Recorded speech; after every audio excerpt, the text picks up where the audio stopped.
right, welcome to another episode of the Decogged podcast. Like today, we're gonna talk a little bit about some interesting moves these past like few weeks. Yeah. Just in the broad, I guess, cryptocurrency NFT space.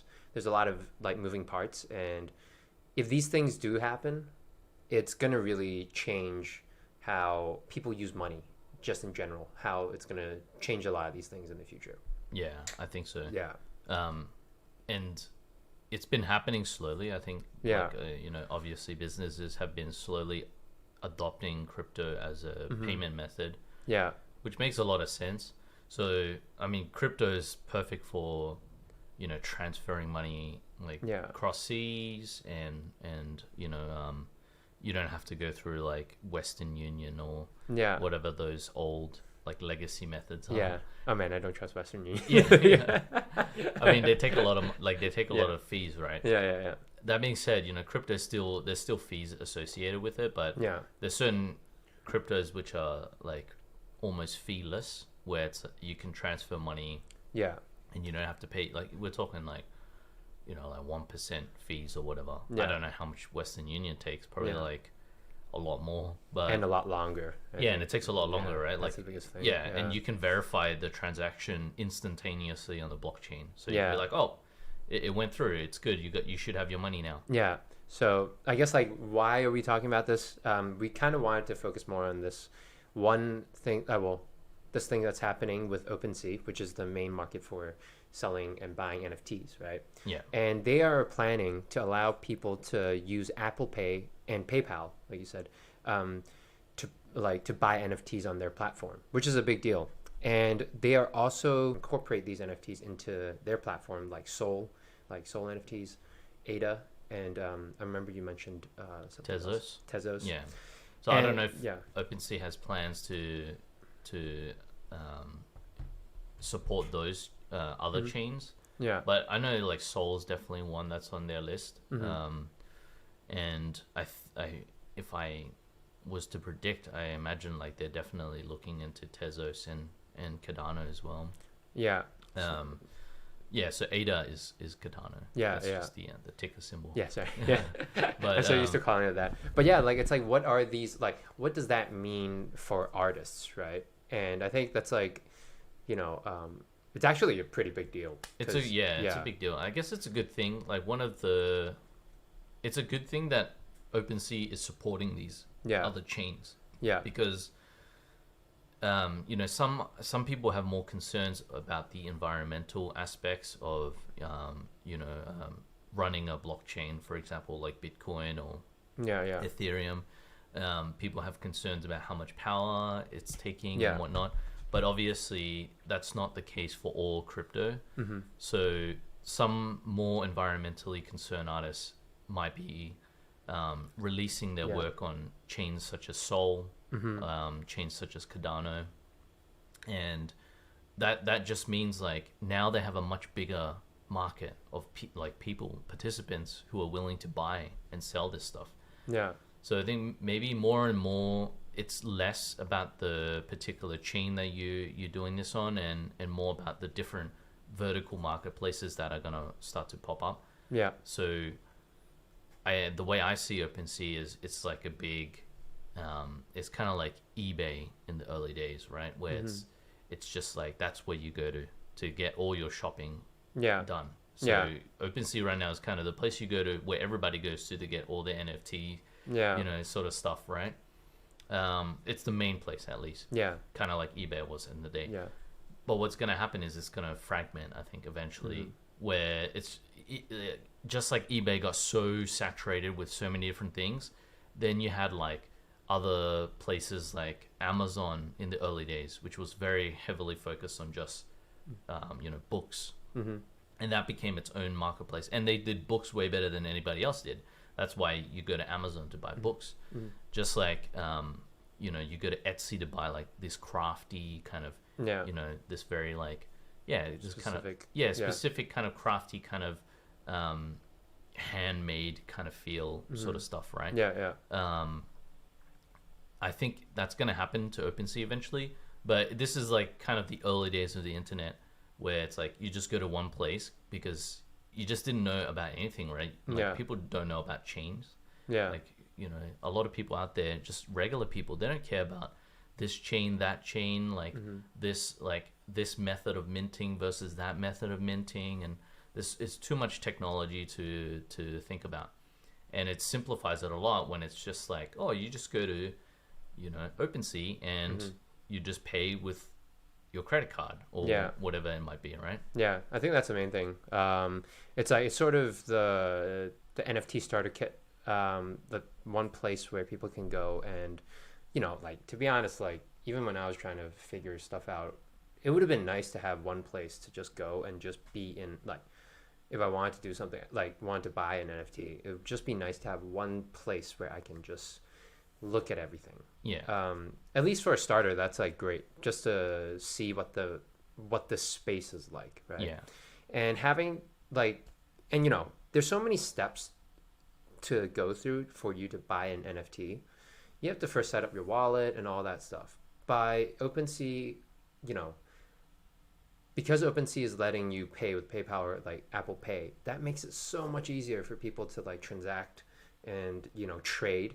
And I feel like this is gonna open up a lot more like people coming into the market, which means as an artist, that's like, oh, there's more eyes possible. Like, of course there's other variables, but that's just general, like, keep it simple for now.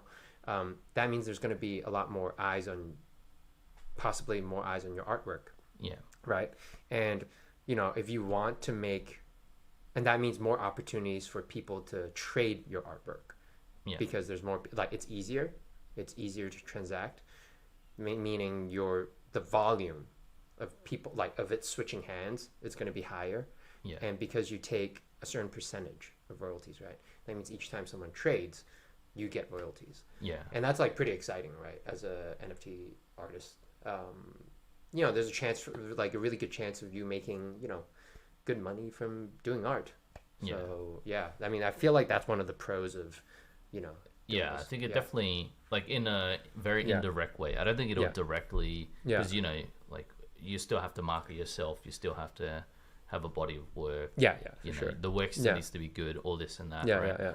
But I think in an indirect way, it's bringing in a lot of, I guess, money into the space. So there's more money floating around. So that means, like, somebody who is a very, like, somebody who might be very heavily in the space already, who understands, like, good versus bad art, understands the different artists, like, they might be able to buy more because they're able to resell things, and, you know, there's more money floating around in general. So that means it's easier. There's more activity. It's easier for, you know, for somebody to, you know, decide to make a purchase if they feel like, oh, if I make this purchase, I don't have to worry about having to hold on to this piece of art for the rest of my life. Like, maybe I want to flip it or something like that. And a large part of the market is, like, kind of based on that mentality at the moment. It's like very, very much like a flippers market. Kind of like if you were to buy, you know, sports cards or Pokemon cards or, you know, like any sort of collectible, right? People buy this sort of stuff to make a quick flip. Like, that's why people buy shoes. You know, there's like that collectible feel to the, you know, to the space. And I mean, it's a little bit different when you're talking about one-of-one artwork. It's less of a flippers game and more of, like, you know, people holding on long term as, like, essentially like a hedge against, you know, inflation.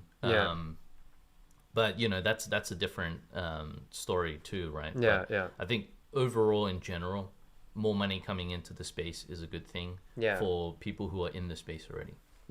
I definitely think that, you know, I know traditional art, like, one-of-ones, people hold it, but I'm starting to think if there's so many more people and it's so easy for people to come into the space, that, because traditional art, it's not like everybody can just walk in and just, oh, I'm going to buy this piece of art, right? And that's why people hold, partially, that's why people hold, and I'm wondering whether that's going to change, like, the whole one-of-one, or just how art is even just perceived, even just one-of-one art, you know? Maybe. I mean, there's definitely people out there who are flipping one-of-one artwork. But generally they're flipping it on more established artists. Yeah, exactly. Like X Copy, who's a very, like, I guess, prolific NFT artist in the space. Like he's been in the space for a while, but I think he's been doing art for a long time. Yeah. But his art is kind of something, kind of like Beeple's stuff, where a lot of people were buying Beeple's work early on when he first released NFTs as a way to just make a quick flip, right? Yeah. And they were making decent amount of money.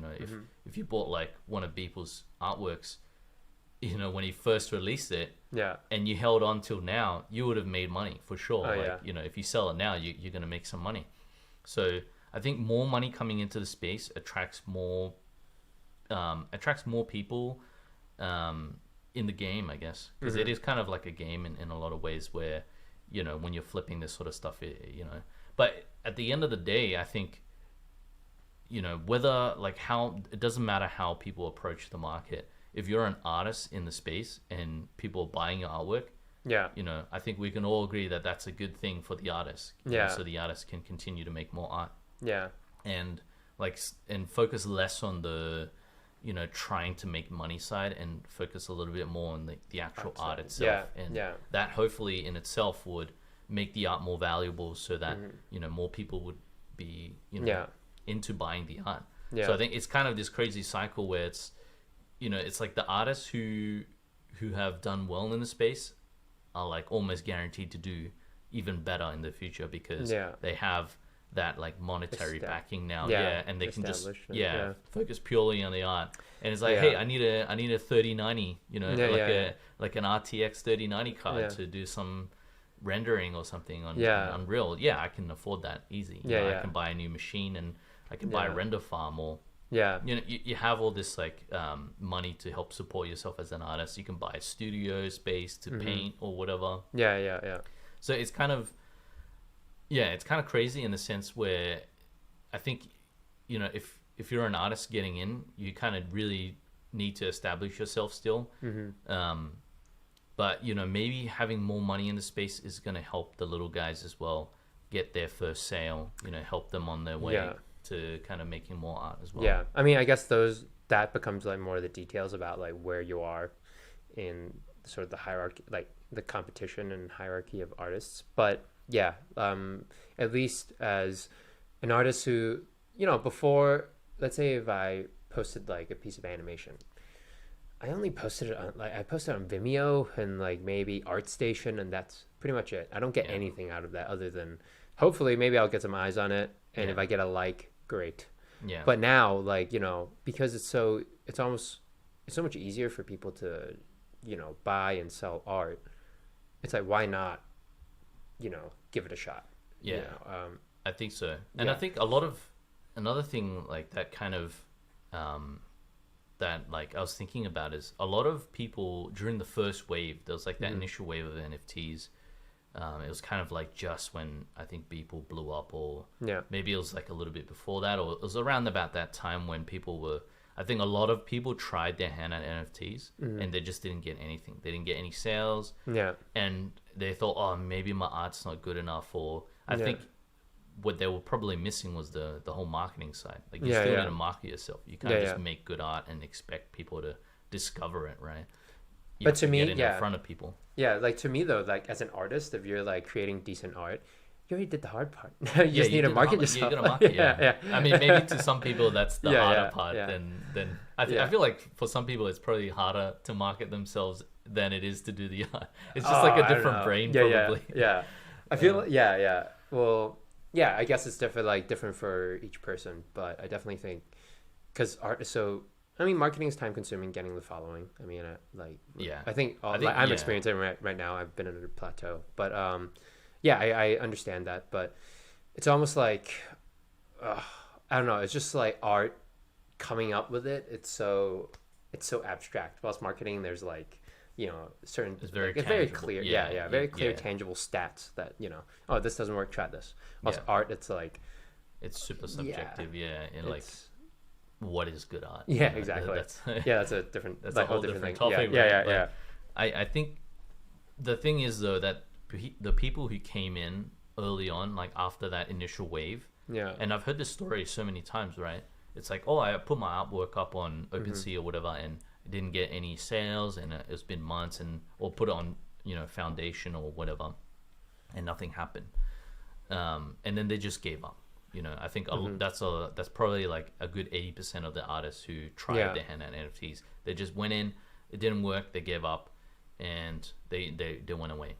But I feel like, if you just keep at it, like maybe if you just keep, making new artwork, you try to engage with the community, you slowly kind of level up that marketing side, it's going to happen at some point where you're going to start getting sales. Like it's almost inevitable if the art is good and you kind of work at that enough that you're going to get your first sale. Yeah. I think if you do it, like, let's say if you release something every week or month, let's say every month, and you're just talking to some people once in a while, I think it'll take a long time to get to like that 1,000 follow, like maybe 1,000 followers. But yeah, I almost think that when you're releasing consistently, it's hard not to get noticed at some point. Yeah, exactly. It's just being consistent with it, right? Yeah. And I think the approach shouldn't be like, oh, my art is good, therefore it's just going to sell itself kind of thing. Like I think you still have to approach it very much like if you had a product and you're trying to sell your product, like how do you market that product? Like maybe you should make, I don't know, this is just some ideas, but if I already had like some really good artwork and I was trying to sell it, I would probably make some like behind the scenes or something, or like here's like a quick look at the model itself before pre-render, and you can just have like a steady stream of content about the artwork that you release. Maybe you do a little segment where you record yourself talking about the artwork.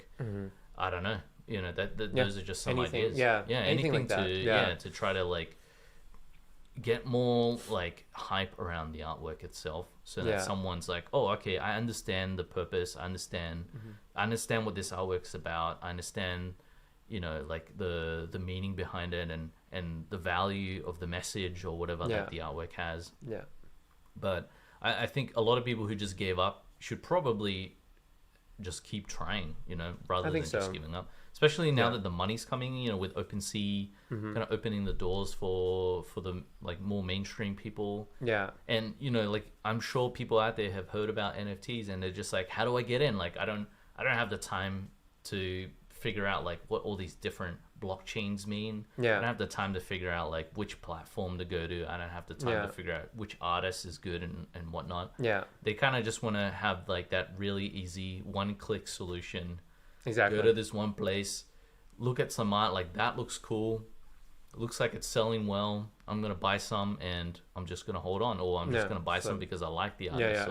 Maybe they want to collect just so that they can show their friends like, hey, like I bought some NFTs, just be a part of the game, right?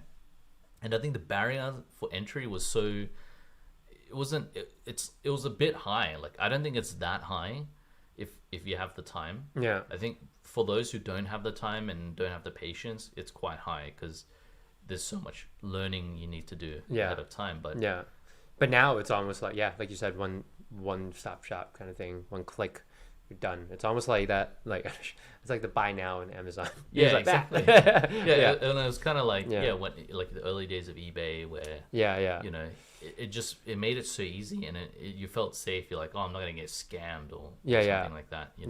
And OpenSea has like verified collections, so you feel a little bit more safer if the collection's verified. Your chances of just getting scammed like out of the blue is much lower when the collection is verified. So there's things like that kind of help the user to feel a little bit safer to buy these NFTs. But of course you still need to, I feel like you still need to do some setup. You still need to set up for sure. I mean, I think like if you think like if you can't even do like some setup, then you shouldn't. Like you're pretty lazy. It's kind of like setting up a bank account. I feel like setting up even just like a trading account is probably harder than setting up a crypto. Like a MetaMask. Yeah, because they don't like. I mean, you have to send your ID and stuff, but it's like so much faster. It's a lot quicker, less forms you have to sign. But anyway, that's a different topic.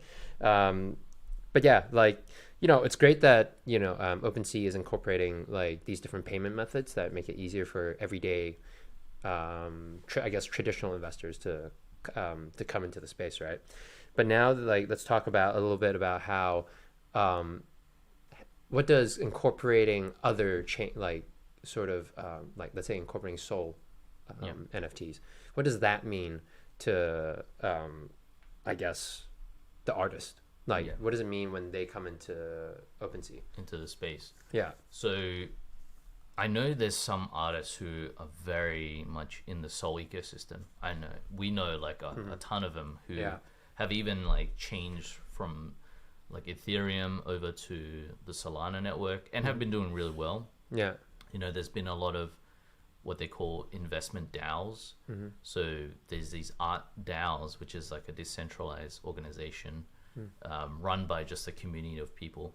And these DAOs kind of go out and purchase artwork from artists who are, you know, who look like they're going to have a long-term trajectory for their careers. You know, they're going to become like really prominent artists in either the NFT space or just the art world in general. So these guys are like kind of stuck in their ecosystem, this Sol ecosystem. Yeah. And for someone to buy their artwork, they have to go onto a Sol specific network. Sol being Solana, just so for those who don't know, which is its own blockchain, separate from Ethereum, separate from Bitcoin. So they have to go to a separate marketplace specifically to buy Solana artwork. And that means you're cutting a huge part of the audience, like a huge part of the participants out. Because a lot of people just aren't on those. They're not going to go out of their way. They're already bought stuff on Ethereum. Maybe they feel comfortable with Ethereum. Maybe they're very almost dogmatic on the blockchain. Yeah. You know. But now, maybe with OpenSea kind of supporting Solana, some of these artists can then start to put some of their artwork on Solana. On OpenSea. Yeah. And that means, okay, these people who would probably not have bought their artwork before might actually see their artwork now and might be like, oh, damn, that's so cool. Like, I need to look into this artist more. Yeah. You know, because I think being an artist, especially if you release one-of-one artwork, so more in the traditional sense, you're not doing like a collectible or whatever. Yeah. So if you're going to release this one-of-one art, then people kind of see you as its own, like they see you as a different kind of entity in the space. Yeah. You know, your artwork is more tied to you as the artist rather than tied to a team of people. You know, a team of people trying to execute on some, you know, something bigger than vision. art, I think. Yeah. Whereas like if you're releasing one-of-one art, it's very purely art and the artist. So if someone buys your art, they like your art, first of all, obviously, but they're almost investing in you as an artist and they want to see you succeed. So it doesn't really matter what blockchain you release your artwork on. Well, it shouldn't really matter what blockchain you release your artwork on. But it does right now, only because of convenience. Yeah, I think it does. Yeah, because of convenience. Yeah. Because of dogmatic kind of, you know, the dogmatic people, dogmatic views. But maybe like once everything's on one platform and mainstream people come and like nobody cares anymore at some point, they look at you as the artist and they say like, oh, I can see the trajectory. I can see that this person's making waves in the space, is like consistently releasing art and you know, the art is consistently good, then you know, it's a no-brainer to buy the artwork. And you can be releasing it on Solana, you can be releasing on Cardano, Tezos, whatever blockchain you want. Yeah, I think one of the things that always people like when they discuss between, like as an artist, should I join like the Ethereum chain or Solana? And one of the, I guess, pain points, it's always about like, oh, if I go to Solana, would there be those big whales or big investors that would invest in my art? Because there are a lot more money that's floating around in Ethereum than in Solana. So, you know, artists have like, those are one of the considerations when choosing between a chain, and maybe having, you know, this one platform, OpenSea, to have like both chains and so, like selling both NFTs from both chains, then you might not have that worry anymore, because now you can just like, you will have more eyes on it, and the whales can see it too, instead of hopping onto Solana, like going out of their way to look for these artists, right? Now it's just one, like, sort of consolidated into one space, which is, you know, it was just a great opportunity for art, like for Solana artists, for one artists. Yeah, I think so. Yeah. But we should talk about the negative aspects of everything being on one platform. I mean, I guess you can like talk about more of the centralization, but I definitely think in just like as an artist, when I think about it, yeah, there's more eyes. But when you're consolidating into one space, automatically competition is going to be like higher, because now your art really has to shine in some sort of way. Before, maybe there's a lot of like, you know, not to knock on people, but I feel like there's a lot of mediocre art before just kind of out there. And when you go on ArtStation, you see the talent of artists, like the talent pool. Like people are crazy, right? Yeah. You know, like people are crazy good on ArtStation. And it's just like, you know, maybe like a good, I don't know, like I'd say like a good 80-90% of those people haven't like even looked into NFTs yet. But like what happens when all those guys suddenly decide to, like what happens when NFTs are so mainstream that everybody's everybody's in, like that's just the norm. Exactly. Like rather than just making art, putting it on ArtStation, maybe maybe ArtStation is linked to some sort of NFT platform where it's like if somebody goes to look at art on ArtStation, they can just buy it straight away as an NFT and own that. Yeah. So what happens when it's that, you know, definitely the cream will rise to the top. Yeah. Like it's just inevitable, right? That mediocre art, the mediocre artists, they're just gonna fade away probably. Yeah. Or, you know, or they'll pivot and, you know, do something else in the space or whatever. But I feel like if we're talking art for art's sake and quality of art, then I think the quality can be much higher. Yeah. But then we also talked about this before, where sometimes it's not so much about the craftsmanship, the quality of the work. Yeah. You know, sometimes it's the message, the idea behind the artwork. And that's kind of how more the traditional art world works. Yeah. That's why a block of paint on a canvas can be worth like, you know, millions, you know, tens of millions. Yeah. And someone who can paint like incredible is like worth like $100. So I think that discrepancy is less so about the skill level, but it's more about the meaning behind the art and the artists themselves, like how prominent that particular artist is and how they've built their name up. Yeah. So to kind of tie it all together, I think there's going to be more competition, but potentially the competition might not necessarily be purely quality sake. It could be it could be other aspects. I guess when we're speaking about the like gen pop, like I think it would come down to the technical, I think, artistry at least.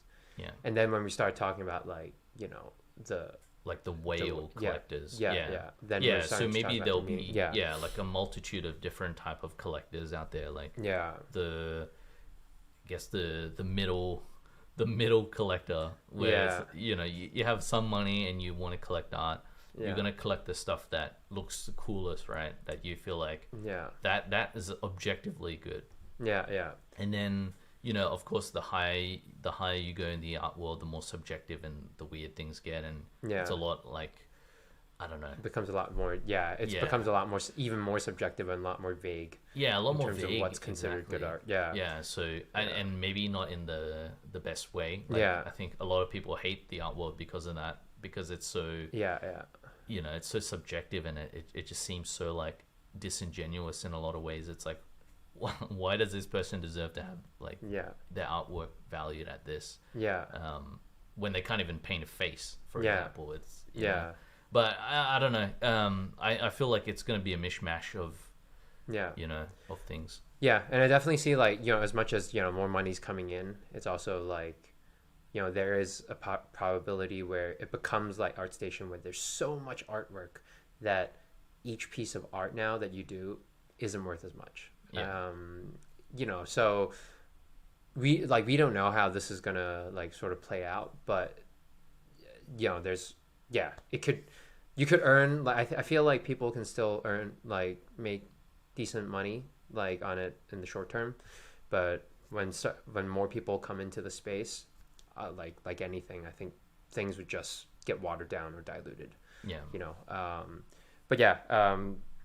Also, like we sort of talked about off camera, like because OpenSea is going to be like, let's say, the main platform for NFTs now, right? Yeah. That means they're in control, or like it's going to be more of a centralized entity for NFTs. Yeah. Yeah. And how, like, what do you think? What do you think about that? So I think that's definitely a negative. So yeah. We talked about a lot of the positives and some of the like potential negative, potential positives. Yeah. But now this is definitely a negative in my opinion. Yeah. So centralization it goes against everything that like crypto basically was like intended for, right? Like crypto was birthed out of the means to decentralize central power. Yeah. And give the power to like all participants in the space. So what's happening with OpenSea being so dominant in the space, it's already very centralized for Ethereum NFTs because OpenSea basically dominates the market there. Yeah. There's a lot of competing markets, but like they probably have like, 5% of the volume potentially, maybe even less, maybe more, I don't know, but very small fraction of where people are actually buying and selling NFTs. Yeah. And now with OpenSea adopting these other chains, it's almost like they're eating into these other marketplaces, part of these other chains.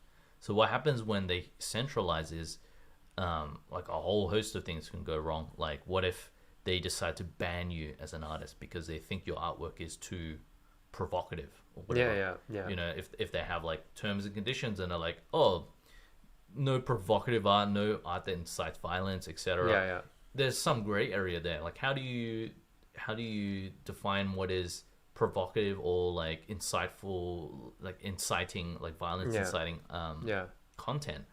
So if you're someone who's maybe like the artwork is kind of based around that whole kind of, maybe you do like extreme manga or something where it's like heads getting chopped off and like limbs and stuff, and what if, who's to say that they won't ban you? And once you're banned, that's it, you're done as an artist if they control the entire space. Yeah, especially like if because they're trying to be the one and only space, that means you have to satisfy like not just one demographic, you have to satisfy almost all demographics, right? And that means like they're going to assume that even children or like a bit younger, not super like babies, like but younger children that are going to go on there to look at art. And that means, like you said, like they would have to pose some restrictions to protect like the certain demographic, right? To protect their platform. Exactly. And from like legal, like I guess, from legality. And we should bring up as well, like this happened to a project that we're in, like that we bought into, Crypto Moris. So what happened was, and this happened more than once. Yeah. Like one of the people in the space decided to, hit up their lawyers and say like, hey, Crypto Moris is infringing upon the copyrights of my artwork. Yeah. So they did a DCMA takedown. Yeah. And, OpenSea immediately took the whole collection down. Yeah. Ridiculous. Yeah, which is crazy, right? It's kind of like the whole YouTube thing where if you say one wrong thing and somebody wants to take your whole video down, they can just DCMA your video or whatever. If you play a small clip from something and they can DCMA your video before us, it's like kind of like take down, ask questions later sort of thing. Instead of innocent till proven guilty, it's the opposite of that. It's the opposite, because they have to protect themselves as a company, right? So they don't want to get into legal hot waters. So they're just like, you know what, we're gonna take it down. Yeah. Be done with that for now, and you can fight your fight. And if you're proven, to be legitimate, then we'll put you back up. But that's kind of like a bad approach to go about things. And this happened twice with Crypto Moris. So the first time they came to an agreement with the person who gave the DCMA. Yeah. The second time, I don't know. I think it's still ongoing, but it might have been from a different person, like a different corporation. Yeah. But it goes to show like the fickleness of having this one central figure. Yeah. You could just be shut down for no reason. Yeah, it's almost like you can just like on like Twitter or Facebook or Instagram, you just like it's okay, choke on your coffee. And he's back. He nearly died. All right. Yeah. He was so angry. I was so angry about the centralization. Yeah. But yeah, I think like it's almost as easy as it seems like anyway. As easy as, you know, when you're on Twitter or Instagram and you're trying to like report someone as a scam, or you know, it's almost like you just click a button and then automatically they just freeze that account, or freeze, like in this case, Crypto Mori's. Yeah. And then they have to prove themselves as innocent. Yeah. Which is really scary, because it's like anybody can fucking say that. Exactly. You know, if you made some artwork that somebody didn't agree with, then, you know, like maybe you made some religious artwork or something, and maybe someone really didn't agree with that religious artwork. Maybe they're like in a different religion. Maybe they're just like pure atheists and they hate this religious art or whatever. Yeah. They can maybe like just do some sort of DCMA. It doesn't even have to be legitimate. They could just say like, oh, you copied my artwork or whatever, and you file a claim or whatever. You know, it's crazy how like fickle things are when one central figure has the power. Yeah. So it's definitely a negative thing. Yeah. In the grand scheme of things, and it's kind of what like crypto was trying to get away from. So yeah. How do we fix it? I mean, I have no idea. Yeah. So. Yeah, it's really hard. So I think maybe it would be something like it would consolidate for a bit, then the mass public will come in. Yeah. And then when it gets to that point, like you said, like in the beginning, where it's like, okay, now there's too many voices. Now it's gonna split to different ones again. I think that might be what will happen. Like you'll start to see these more specific marketplaces sort of pop up, these vertical marketplaces, what they're calling it. So like you might have one specific to animation. Yeah. You might have one specific to 3D art and one that's specific to 2D art. You probably have one that's specific to collections. Yeah. But so you probably have these different vertical marketplaces show up.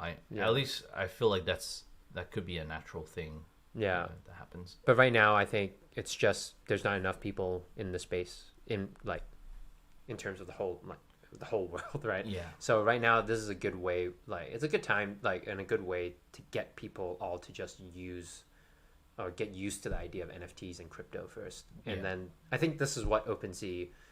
Like this is the purpose of Opensea as of right now. What it's going to be like in the future, we don't know yet. Like, I have a feeling it's going to segment again. Yeah.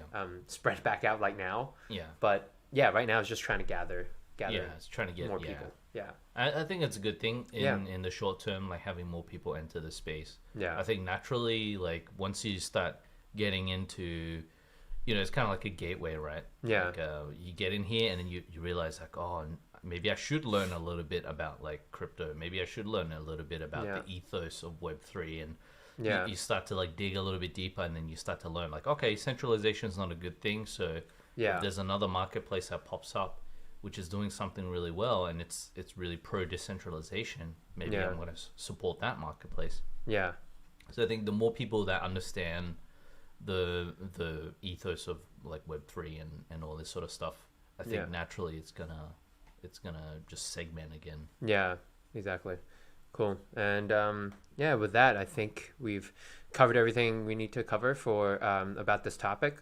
If you guys have any comments or ideas about like if you guys feel a certain way about OpenSea making it like grabbing other chains into their platform and supporting Apple Pay, PayPal, and all that stuff. If you guys have any opinions about it, please leave a comment. Oh my god, it took me forever to get to that point. I'm curious actually, if you guys have tried your hand at NFTs but haven't had much success. I'm really curious about it as well. So definitely leave a comment about your experience in NFTs. Yeah, exactly.